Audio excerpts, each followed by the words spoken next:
Fala, torcedor! 5 curiosidades do futebol brasileiro da década de 2000 que parece até mentira. Agora, na voz do Shone, bora! Primeira curiosidade. Paulistão de 2001. O campeonato que a Federação Paulista resolveu inovar. Cara, não sei o que aconteceu, se eles tinham contratado um head de inovação ali, não sei. Sei que eu acho que esse cara chegou e falou: agora é o meu momento, mano. Agora eu vou transformar o futebol. A federação foi lá e meteu o seguinte: primeira fase do Campeonato Paulista, todo mundo lá jogava contra todo mundo, etc. E se você empatasse o jogo, tinha pênalti. Foda-se, qualquer jogo, empate era pênalti. 3 pênaltis só de cada lado, né? Pra não ser 5, como é normalmente, só que também ia rolando pênaltis alternados enquanto ninguém fazia os gols. Beleza. Se o jogo tivesse sido um empate com gols, cada time levava um ponto e o cara que ganhava os pênaltis ganhava mais um ponto, beleza? Agora, se tivesse sido empate em 0-0, sem gols, ninguém levava ponto e só ganhava um ponto aquele time que fazia que ganhava os pênaltis, né? Então assim, os caras eram inimigos do 0-0, né? Enfim.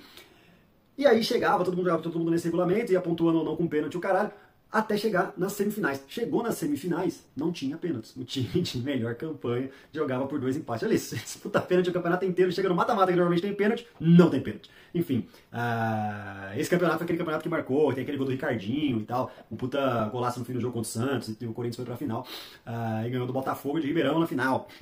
Mas não é somente pênalti pra cacete que os caras resolveram inovar. Eles olharam e falaram assim: cara, precisamos melhorar a arbitragem.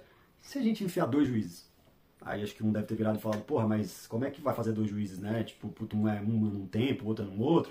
Ah, não, porra nenhuma. Faz igual os bandeiras. Cada um numa metade do campo. Você imagina, hoje um mesmo árbitro não tem critério em jogo diferente, um mesmo árbitro não tem critério na mesma partida. Você imagina 2 árbitros diferentes apitando, cada um no seu quadrado, mano. Inacreditável o que o head de inovação da Federação em 2001 fez, e aí, enfim, apesar de dos pênaltis ter até algumas coisas interessantes ali, nenhuma das 2 inovações foram pra frente. Segunda curiosidade, cara, as zebras do interior paulista. Começo dos anos 2000 tinha zebra pra dar com palma. Doideira. Ó, começando Santo André, 2004, ganhando a Copa do Brasil em pleno Maracanã contra o Flamengo, velho. Maracanã lotado, o primeiro jogo tinha sido 2-2. Santo André, no segundo jogo. Mas assim, né, falando mais da campanha, Santo André pegou alguns times pequenos, mas tirou o Atlético Mineiro, tirou o Palmeiras, e aí chegou na final com o Flamengo, 2-2 no primeiro jogo. Cara, o Flamengo tinha Júlio César no gol, Atirson, Ibson, Felipe, não era assim um timaço do Flamengo, por exemplo, como é hoje, mas era um time do Flamengo favoritíssimo contra o Santo André em casa para ser campeão, jogando pelo empate 0-0 e 1-1 por conta da regra do gol fora, né?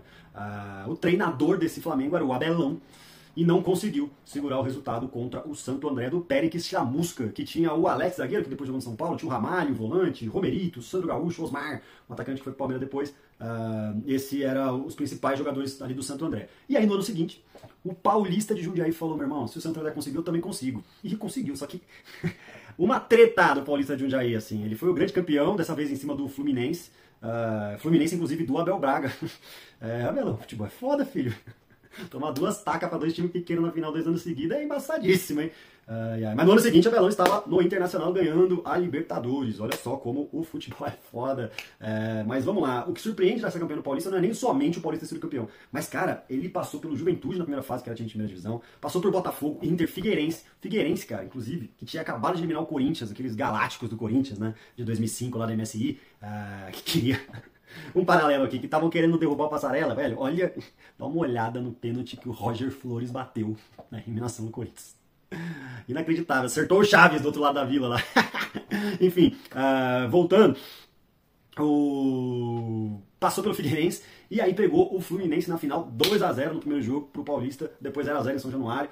O time do Paulista que tinha, cara, alguns jogadores que depois foram pro mundo do futebol, né? Você tinha o Vitor, que era goleiro reserva, mas que depois brilhou no futebol. Você tinha o Hever, o Christian, que jogou no Flamengo, que jogou no Corinthians. Você tinha o Márcio Mossoró, que era o grande craque, e o treinador era o Wagner Mancini, fazendo seu primeiro trabalho como treinador. Tinha acabado de encerrar a carreira, inclusive, lá no Paulista mesmo.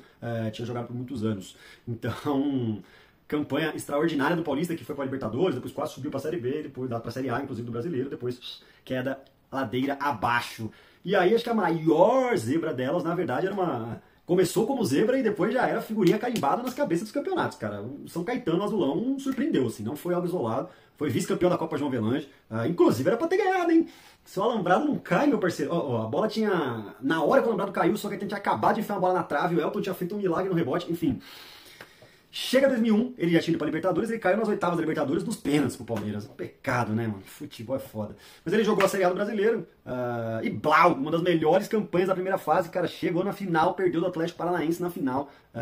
O Atlético Paranaense que ainda não era o Atlético. Mas vice-campeão de novo, brasileiro, né? E vaga na Libertadores de novo. O São Caetano foi para a Libertadores 2002, chegou na final da Libertadores e perdeu pro Olímpia. E aí foi inacreditavelmente. Ele ganhou o primeiro jogo de 1 a 0 fora. Abriu 1 a 0 no Pacaembu, tomou a virada e perdeu nos pênaltis. Puta que pariu, futebol é foda, né? Mas aí em 2003, ele ficou em quarto no Brasileiro de pontos corridos. O primeiro brasileiro de pontos corridos da história. E foi para a Libertadores no ano seguinte, cara. De novo, ficou no G4 brasileiro. São Caetano sempre nas cabeças. E aí, no ano de 2004, primeiro semestre, cara, assim, campeão paulista do São Caetano, em cima do Paulista de Jundiaí. E aí, na Libertadores, ele caiu nas quartas de final pro Boca, que, porra, era aquele Boca, né? Boca campeão em 2000, campeão em 2001, campeão em 2003, vice-campeão em 2004, enfim. Olha como o São Caetano, cara, brilhou nesse começo de década aí. E aí, em 2004, teve o caso do Serginho, né, que acabou falecendo no Morumbi, no jogo contra o São Paulo. E o São Caetano, que fez uma campanha espetacular em 2005, em 2004 no Brasileiro também, com 77 pontos, acabou perdendo 24 pontos. O TJD foi considerado, né, homicídio doloso e tal do São Caetano, porque o Serginho já tinha dado algumas irregularidades nos exames. Mas mesmo assim o São Caetano não caiu por conta da campanha que tinha feito. Foi cair depois no Brasileiro, alguns anos depois. Mas a grande surpresa, que começou como uma surpresa e depois todo mundo já esperava o São Caetano sendo, cara, figurinha ali nas cabeças do brasileiro. Foram anos seguidos em campanhas espetaculares ali do Azulão. A terceira curiosidade é o Paysandu calando a Bomboneira. O Papão da Curuzu calando a Bomboneira em 2003. Véio. Sabe esse Boca aí que eu acabei de falar? Cara que ganhava a porra toda, ganhou a Libertadores 2000, 2001, 2003, enfim. Nessa Libertadores de 2003, cara, o Paysandu tava lá que tinha ganhado a Copa dos Campeões de 2002, né? Que era um torneio que a CBF realizava com os campeões estaduais, etc. Que iam disputavam ali um torneio no início do ano que dava uma vaga na Libertadores. Ele foi na Libertadores, cara, e o Papão fez a terceira melhor campanha da primeira fase. Fez 14 pontos em 6 jogos. Cara, maluquice. E aí, com essa baita campanha de presente, ele pegou o Boca. Puta que pariu, futebol é foda, né? Cara, o Boca, o poderoso Boca se classificou em segundo e que pecado o Paysandu pegar logo o Boca. Só que pra aquele Papão, cara, o Boca não era ninguém, mano. O Boca que era o bicho Papão, pro Papão ele só era bicho, né? Ai. Cara, primeiro jogo das oitavas na Bomboneira, vai tomando. O gol do Yarley, 1 a 0 Boca. Cara, histórico. O Yarley que, inclusive, depois disso, foi jogar no Boca Juniors. Mas, enfim, o pecado foi o jogo da volta, né? Perdeu de 4 a 2 no Mangueirão, um jogaço, e acabou sendo eliminado. O Boca seguiu o rumo a ganhar o título depois do Santos na final, mas nunca se esqueceu nem do Paysandu e muito menos do Yarley. Acharam curioso o Yarley indo jogar no Boca? Então toma essa próxima curiosidade. O Luxemburgo, o Pô fechou, simplesmente foi contratado para meter o Projeto Galácticos no Real Madrid, tá certo? O cara foi contratado pro Real Madrid, mano.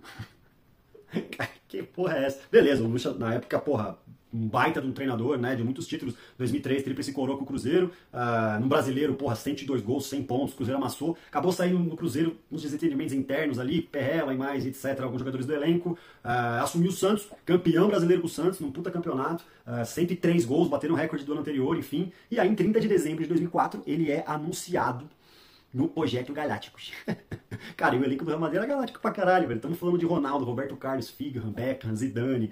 Cara, tu imagina a preeleição do Lucha no Real Madrid, mano. Olha, é o seguinte, com a bola eu quero vocês do 4-3-3, tá certo? E sem a bola no 4-5-1. Agora, Gideani, tem que tá com a pica apontada pro Shell, porra. Ô, Beckham, se a pica tá no seu cu, corre, filha da puta.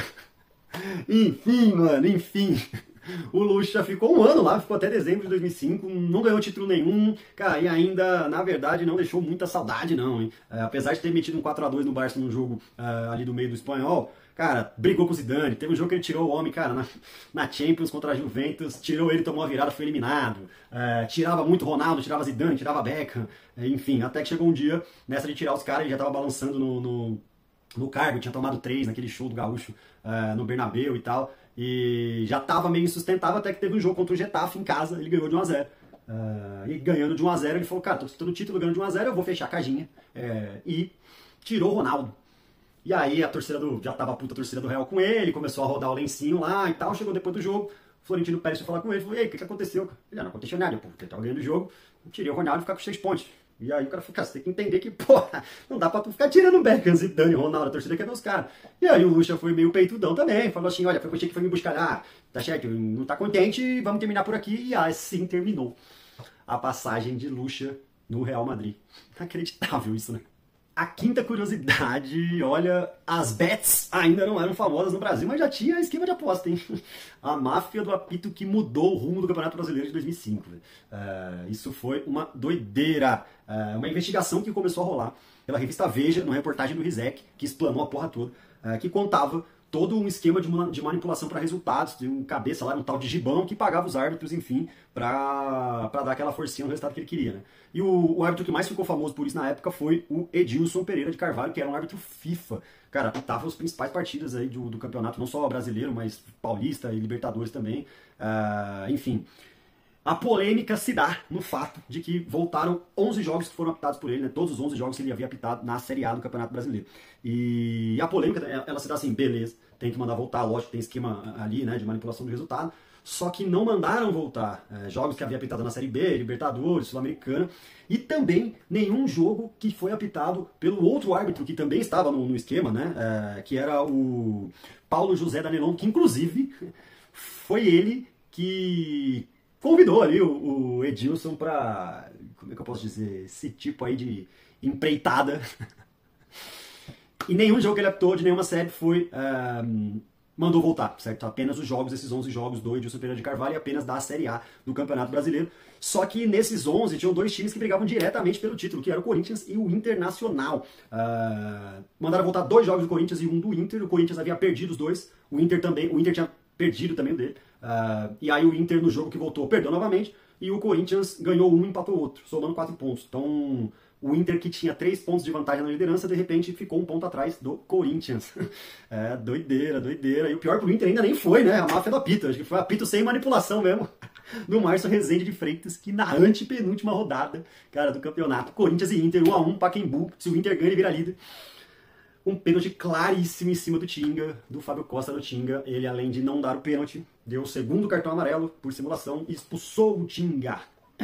Doideira, o jogo terminou 1-1 e o Corinthians foi campeão por uma diferença de 3 pontos. Então assim, o Inter reclama deste título de 2005 do Corinthians até hoje, um campeonato em que o Inter de Muricy Ramalho foi pelo menos o campeão moral, né? Doideira, e você? Conhecia essas histórias, cara? Tem umas um pouco mais famosas, um pouco menos, né? Mas comenta aí e aproveita, se inscreve aí no canal, dá aquela força, se inscreve aí, comenta, compartilha pra quem não viveu os anos 2000, compartilha pra quem viveu os anos 2000 e comenta aí se você acha que isso parece mentira ou não. E a gente se vê aí no próximo vídeo na Voz do Shone. Um abraço!